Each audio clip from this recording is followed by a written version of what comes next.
स्वागत है आपका इंडिया न्यूज पे। मैं हूं आपके साथ राकेश टंडन। बुलेटिन की शुरुआत करते हैं। कोरोना के बाद ब्लैक फंगस पर पूरे देश ने पैर पसार रहा है। दिल्ली, जम्मू कश्मीर, उत्तर प्रदेश, बिहार, राजस्थान से लेकर पंजाब, हरियाणा और उत्तराखंड में ब्लैक फंगस का कहर जबरदस्त तरीके से पैर पसार रहा है। दिल्ली में 5 दिन में ब्लैक फंगस के 10 मरीजों की मौत हो गई है। वहीं लखनऊ में 130 से ज्यादा मरीज हैं, जिनमें से 6 की पिछले 24 घंटे में ही मौत हो गई है। अलीगढ़ में ब्लैक फंगस के 2 मरीज मिलने से स्वास्थ्य विभाग में हड़कंप मचा हुआ है। गुजरात में भी ब्लैक फंगस के केस बढ़ते जा रहे हैं। सिर्फ सूरत में 700 ब्लैक फंगस के मरीजों का इलाज चल रहा है। महाराष्ट्र में ब्लैक फंगस के 1500 मरीज हैं और लगातार स्टेट्स को एडवाइजरी भेजी जा रही है कि आप इसको महामारी घोषित करिए। स्टेट्स अपने तरीके से काम कर रहे हैं। राज्यों की हम बात कर रहे हैं, सीधे पंजाब आपको लेकर चलते हैं। पंजाब के स्वास्थ्य मंत्री बलबीर सिंह सिद्धू साहब हमारे साथ हैं। बलबीर सर, बहुत स्वागत है आपका इंडिया न्यूज पे।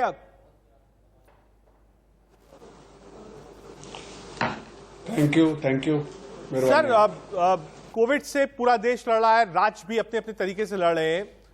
राज्यों में नंबर्स कम हो रहे हैं, लेकिन बड़ा सवाल यही है कि मरने वालों की संख्या, बलबीर जी, बिल्कुल किसी भी राज्य की आप बात करिए, वो संख्या नीचे नहीं हो रही है। तो इसके पीछे लगाया जा रहा है क्या टेस्टिंग कम हो रही है स्टेट्स में, क्या आंकड़े छुपाए जा रहे हैं? ऐसा क्यों है कि एक तरफ सर्ज जो है, इन्फेक्शन लेवल वायरस का कम हुआ है, नंबर्स कम हो रहे हैं, लेकिन मृत्यु दर किसी भी स्टेट में कम नहीं हो रहा?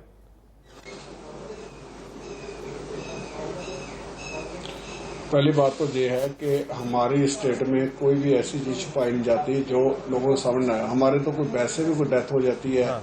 वो हॉस्पिटल में तो उसका भी बकायदा हम जो कोरोना टेस्ट करते हैं कि इसकी डेथ किसी और डिसीज से हुई है या कोरोना से हुई है, हाँ। कि पॉजिटिव तो नहीं था, लेकिन हम पूरी पारदर्शिता ट्रांसपेरेंसी के साथ काम करते हैं और कोई भी एक डेथ कहीं भी हमारा कोई पंजाब का आदमी बाहर भी जाके उसकी डेथ हो तो उसको भी हमारी लिस्ट में काउंट करते हैं। दूसरी बात जो आप करेंगे, आंकड़ा डेथ का आंकड़ा नहीं कम हो रहा जी। ये जो सेकंड पीक जो आई है ये बहुत स्ट्रांग है। इसमें जो आदमी फंस जाता है, इसमें यंग जनरेशन को भी बहुत बुरी तरह लपेट में ले रहा है। तो इसके जो पॉजिटिविटी रेट पहले कम हो रहे हैं, लेकिन जो लंग्स है उनको बहुत ज्यादा इफेक्ट करता है। तो उसी के कारण जो बंदे नेगेटिव भी हो जाते हैं, नेगेटिव होने के बावजूद भी उनको कई बार उनकी डेथ हो जाती है, क्योंकि वो इतने वीक हो जाते हैं कि उनको चलाना मुश्किल हो जाता है।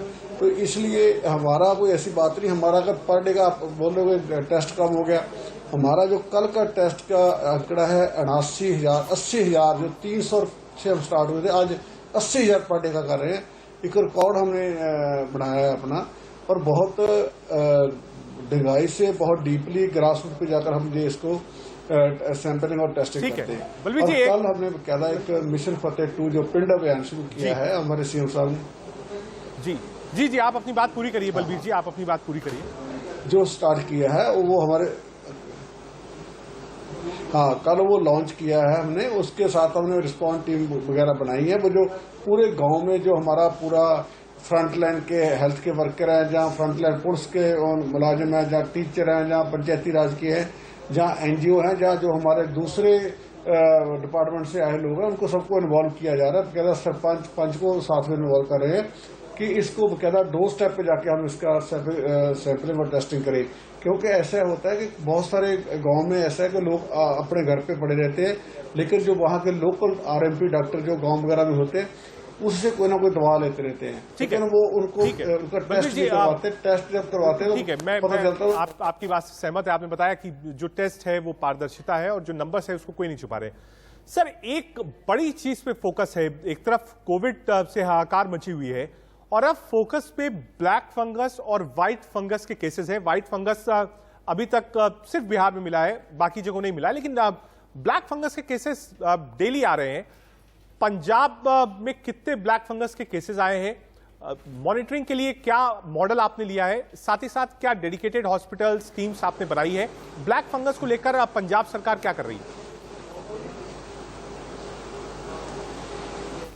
अभी तक हमारे पास ज्यादा केस तो डायग्नोज नहीं हुए, लेकिन मेरे जो संपर्क में आया है, जो मेरे ध्यान में आया है, वो 4, 5, 10 लोग ऐसे आए थे। लेकिन आज शाम तक हमारा डाटा आ जाएगा, कल आपको बताएंगे कि कितने लोग हमारे पास ब्लैक फंगस के हैं।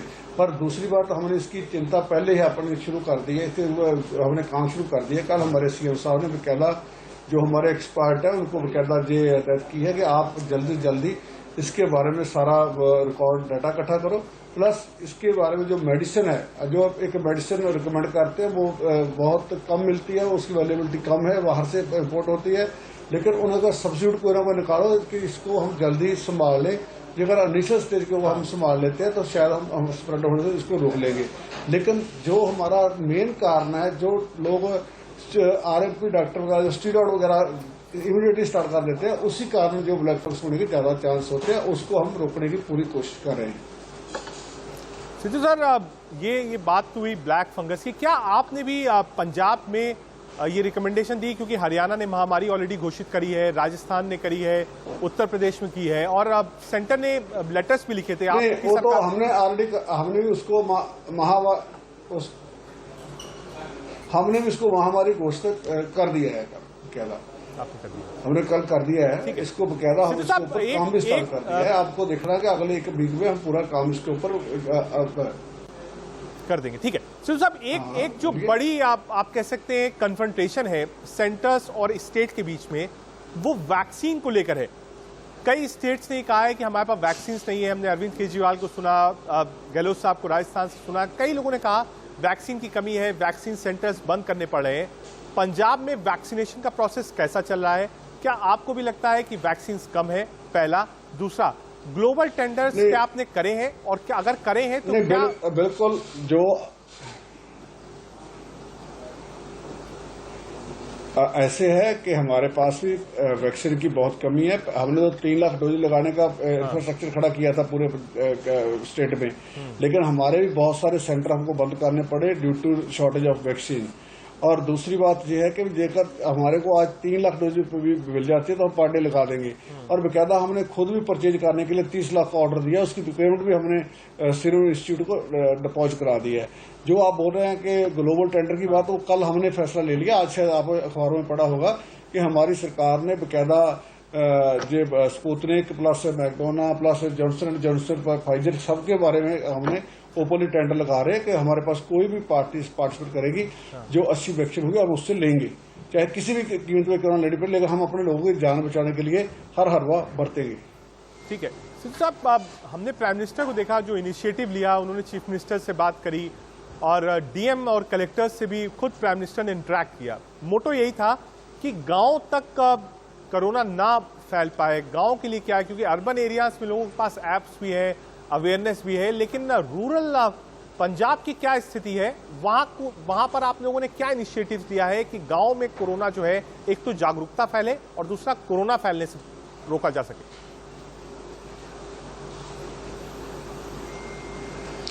ऐसे है, हमारे गांव में स्प्रेड हो गया है, लेकिन हमने काम स्टार्ट कर दिया है गांव में भी। वहां पे ट्रेसिंग का, टेस्टिंग का और ट्रीटमेंट का काम हमने शुरू कर दिया है। अगले 1 हफ्ते में बहुत अच्छे रिजल्ट आएंगे। आप जो पूरे गांव में डोर स्टेप पे जाके इनका बकायदा सबका सैंपलिंग करेंगे और टेस्टिंग करेंगे, और जो आदमी इनिशियल स्टेज पे होंगे उनको बकायदा उनके घर पे फतेह किट दी जाएगी, बकायदा मेडिसिन दी जाएगी, होम आइसोलेशन में रखा जाएगा। जो जिसके घर पे सुविधा नहीं उसको होम आइसोलेशन 1 में भी रखा जाएगा, और जो लोग ज्यादा सिक्कों को जो ऑक्सीजन की जरूरत है उनको लेवल 2 पे रखा जाएगा, जो उससे भी ज्यादा से उनको लेवल 3 के लिए रिकमेंड किया जाएगा। ये हमने काम स्टार्ट कर दिया कि गांव में हम इतनी रिसर्च बढ़ा रहे हैं कि भी गांव के हर घर पे हम जाके हमारी टीमें उनको संपर्क करेंगी। उसमें हम सबको, पंचायतों को, हर चीज को इन्वॉल्व कर रहे हैं। सिद्धू साहब, हमने देखा ऑक्सीजन की कमी देश भर में कई जगह हुई, बेड्स की कमी हुई, आईसीयू वेंटिलेटर्स की कमी हुई, रेमडेसिविर और मेड्रोल जैसे ड्रग्स की भी कमी हुई। आगे ये सब चीजें ना हो, क्योंकि अब सरकार, साइंटिस्ट, डॉक्टर्स सबने अनुमान लगाया है कि 3rd वेव और ज्यादा खतरनाक हो सकती है। हम उम्मीद भगवान से यही प्रार्थना करेंगे कि वो ना आए, और आए तो शायद इतनी घातक ना हो। और उसको लेकर बार बार साइंस यही कह रही है कि सबसे ज्यादा वो बच्चों पर असर डाल सकती है। 3rd वेव को लेकर पंजाब की तैयारी क्या है एडवांस में? ऐसे है कि हमारे पास अभी तो जो ऑक्सीजन की प्रेजेंट पोजीशन सिचुएशन ये है कि हमारे पास कल 308 मीट्रिक टन का हमारे को मिल रही है। थोड़ा सा हमारा आंकड़ा भी कम हुआ है, प्लस हमारी थोड़ी उस रिक्वायरमेंट कम हो गई, तो कुछ इन्होंने बढ़ाया भी है, उससे हमारा सफिशिएंट हमारा काम चल रहा है। लेकिन आगे के लिए हमने बकायदा 22 जो हमारे डिस्ट्रिक्ट हॉस्पिटल है सभी में हमें ऑक्सीजन प्लांट लगाने शुरू कर दिए हैं, और जो प्राइवेट हॉस्पिटल है उनमें भी हमने ऑलरेडी उनको बोल दिया कि आप अपना अपना प्लांट लगाओ, पीएसए लगाओ, ताकि ऑक्सीजन की कमी ना हो। दूसरी बात जो रेमडेसिविर की बात कर रहे हैं, जो सारा कुछ जो एलोकेशन जो सेंटर से होती है, या दूसरा जो मैक्रा की आप बात करते हैं वो भी सेंटर से होती है, जहाँ टॉली ज्वाइन की जाए टॉली ज्वाइन की करते हैं वो भी टॉसी जो की बात करते हैं वो भी सेंटर से एलोकेट होता है। लेकिन उस सभी के लिए हम बकायदा सेंटर को बार बार रिक्वेस्ट करते हैं कि हमको पूरी मात्रा में दीजिए कि हमारा कोई भी पेशेंट दवाई के बगैर या ट्रीटमेंट के बगैर ना जाए। सिद्धू साहब, क्योंकि आप कांग्रेस रूल स्टेट से आते हैं, ये सवाल भी बहुत वाजमी है। सेंटर और स्टेट के बीच में जो केमिस्ट्री होनी चाहिए इस महामारी में, क्या वो है? क्या जो असिस्टेंस सेंटर से मिलना चाहिए आपको, चाहे वो ऑक्सीजन को लेकर हो, चाहे वो आईसीयू लेकर हो, वो सारा असिस्टेंस क्या आपको मिलता है?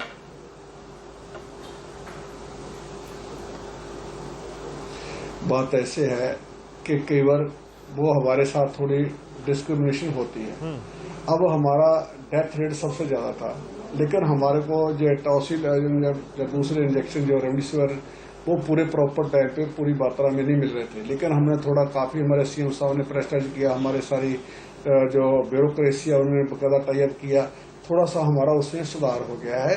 लेकिन जो देश के प्रधानमंत्री होते हैं सबके सब साझे होते हैं, उनको सबको एक आंख से देखना चाहिए, ना कि दो आंखों से।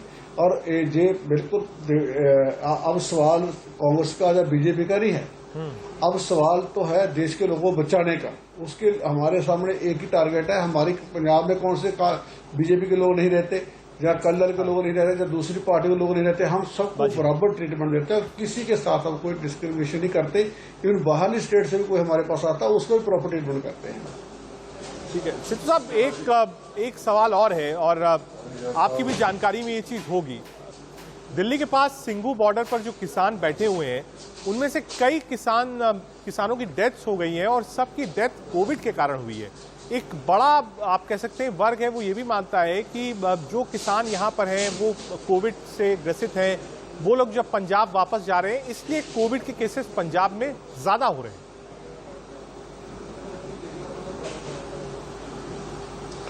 आप इसमें जो महसूस नहीं करते, इसके लिए कौन जिम्मेवार है, किसकी रिस्पॉन्सिबिलिटी हम फिक्स करें? जो 1.25 साल से 1.5 साल से हम इसके साथ इस बीमारी के साथ लड़ रहे हैं, लेकिन जो हमारे देश के प्रधानमंत्री ऐसे जो सरकार है दिल्ली की ऐसे कानून लेके आ रही है जिसके बदौलत हमारे जो किसान हैं उनको एक एजेंसी करनी पड़ी। तो कहता उनके तो डेथ वारंट पहले निकले हुए हैं, जब वो 3 जो काले कानून लागू इम्प्लीमेंट हो जाएंगे तो किसान तो वैसे मरा हुआ है, वो बोलते हैं तो करवानी दे रहे हैं, चाहे ऐसे लो वैसे ले लो। आज किसी भी सेंट्रल गवर्नमेंट में कोई अंक वगैरह है तो उनको चाहिए कि वो लोग बकायदा 3 काले कानून वापस लें, और कोई जो किसान है वो बेचारे अपने घरों पे वापस जाए और वो सुकून से रहे। अब जिस परिवार का एक जी चला जाता है उस परिवार से आप पूछ के देखिए उसके साथ क्या बीतती है। अब कई परिवारों में तो 2-2, 3-3 जी चले गए, जहाँ पे सिर्फ छोटे बच्चे बाकी रह गए।